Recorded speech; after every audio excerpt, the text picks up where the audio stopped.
Hey there.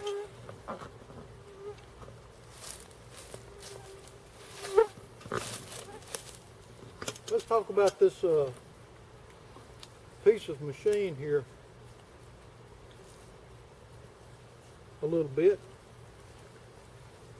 When I first started bow hunting, that was a lot of years ago, and I was living in Virginia, and I traded for a 1953 model Bear recurve 45-pound bow, and that was a sweet little bow. I shot a recurve for years and had a lot of fun with it. It was light, it was effective, it was easy to carry in the woods, and it was just a lot of fun. And then after moving back here to Alabama, and life changed, and my employment changed, and I didn't have time to shoot that recurve enough to stay sharp with it.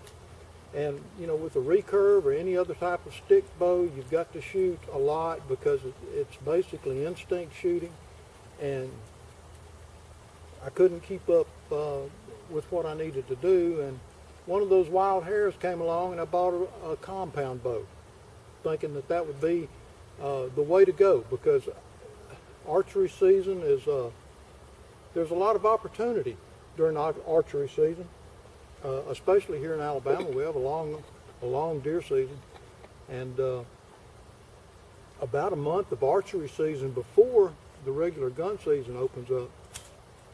So I bought the compound. It was a Bear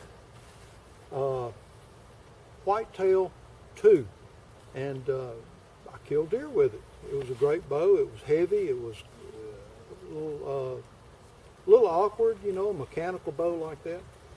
And then I traded or sold that bow. Anyway, I ended up with a I believe it was a PSE bow that I injured myself with.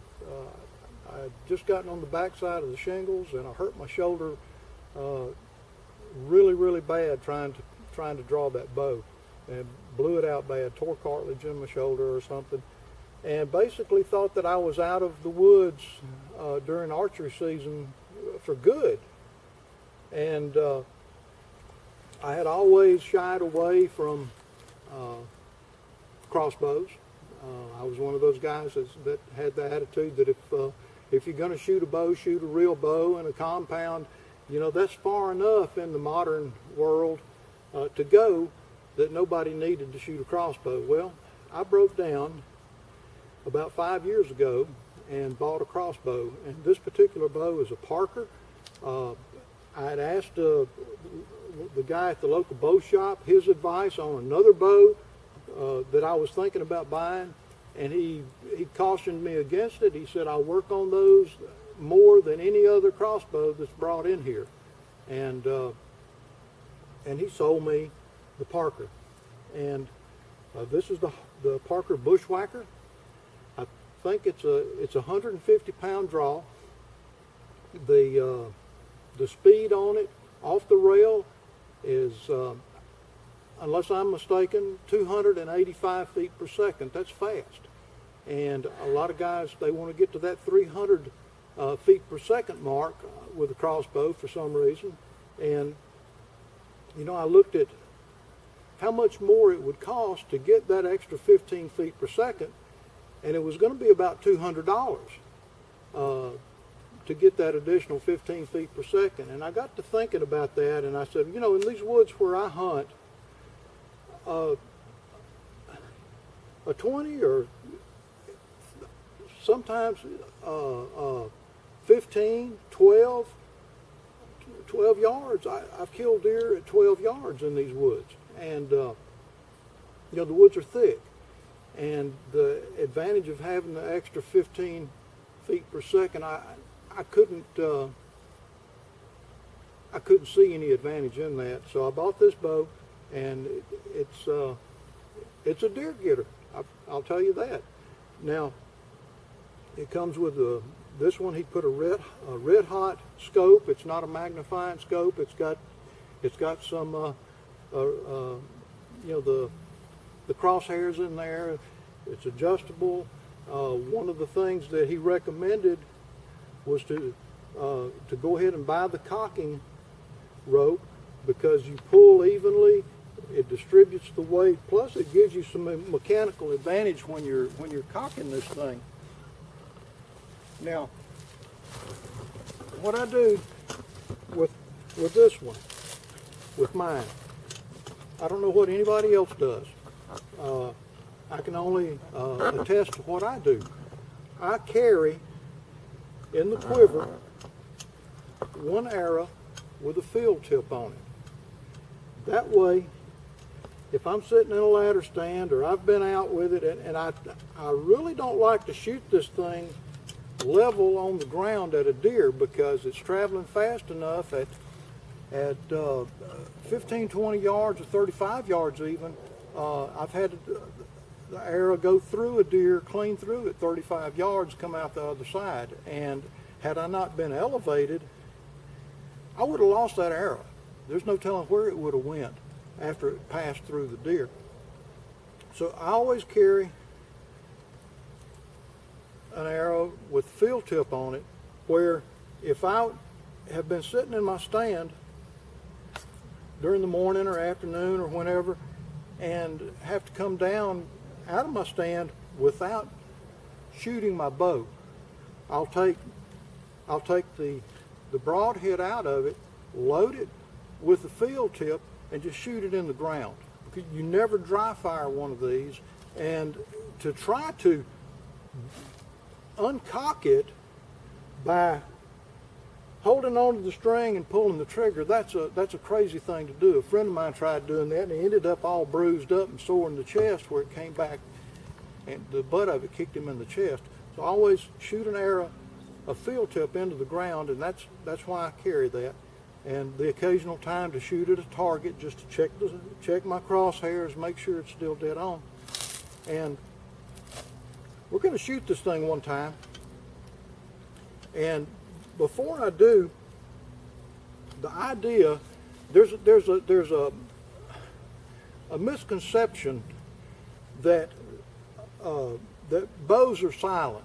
Bows are not silent weapons, and a crossbow particularly is not silent. It makes a pretty loud pop, and you're going to hear that when we shoot this. And we're going to dispel that idea about these things being silent. Now, I've got the cocking rope already set up. It wraps around here, and you simply place your foot in there and then pull straight back until it latches. You heard it click. It's latched. Now, this particular model automatically applies the safety when you pull it back and it latches. Now, what do you do with the cocking rope after you've done this? You don't hang it around your neck. Put it in your pocket, or in this case, I don't have a pocket. I'm just going to throw it over here on the ground with this other stuff and get it out of the way. And the reason you don't hang that around your neck, you don't want it to snag on this bowstring. Nor do you want to have your fingers anywhere in the area where this thing travels, because this bow, there's 150 pounds of pressure being applied, and when you release that bowstring, it is so fast in its discharge that if your finger is in the way, or if you've got a thumb stuck up above the rail, when that string hits it, it's going to take, I won't say that it'll cut the bone, but it'll take everything off of your finger down to the bone, and you're going to have a serious injury to deal with. So that's a safety, little safety talk there. So when I load the crossbow, the cock vane always goes down in the slot. Now notice I keep my fingers well ahead of where that bowstring travels. Now, it's sitting in there. I push it back until it snaps. It's got a little snap that you'll hear it. You probably didn't hear it there, this far away, but you hear it when it snaps in there. Now, this thing, for all practical purposes, is cocked, it's loaded, and it's ready to go. I've got a target sitting there at about 15 yards or so. And what I want, it's fast, it makes a little noise.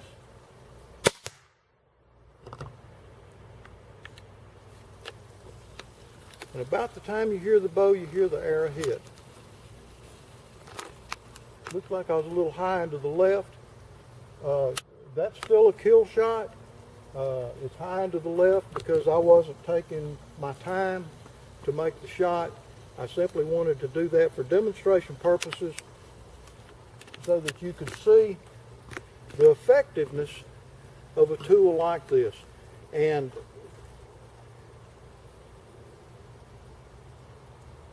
it's a lot of fun. It's effective for getting meat in the woods. One other thing with this particular bow, and this is what my bow man down at the shop recommended. The arrow, the weight of the arrow has to be matched to this particular bow. And if I remember right, it's 300 grains, however you measure a grain in weight. The arrow itself is 200. And what he recommended from his experience was to shoot a 2-blade Rage mechanical broadhead. And it shoots just like a field tip. The wind doesn't affect it like the wind will affect a broadhead. It doesn't float in the air.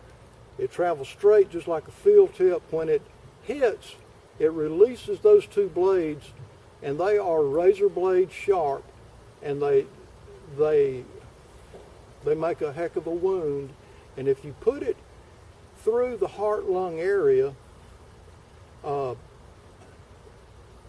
deer is going to run. They always do. But generally, 30 or 40 yards is about as far as you'll have to blood trail to find your deer. We appreciate you watching this video, and give us a like, comment, share, whatever you'd like to do. This is David, my wife Shirley behind the camera, and as we say in Mountain Bushcrafters Alliance, the bushcraft group that we're in, and we mean it. It's just not phrasing something up. Go farther and stay longer. But whatever that means to you, within your ability, if as far as you can go physically is to get out on the back porch or get out on the deck or get in the backyard and sit in a chair for 15, 20 minutes just watching the squirrels and feeling the breeze on your face, get out there and go that far and stay that long. And if you can go for 3 days, do 3 days or whatever it is, whatever fits you.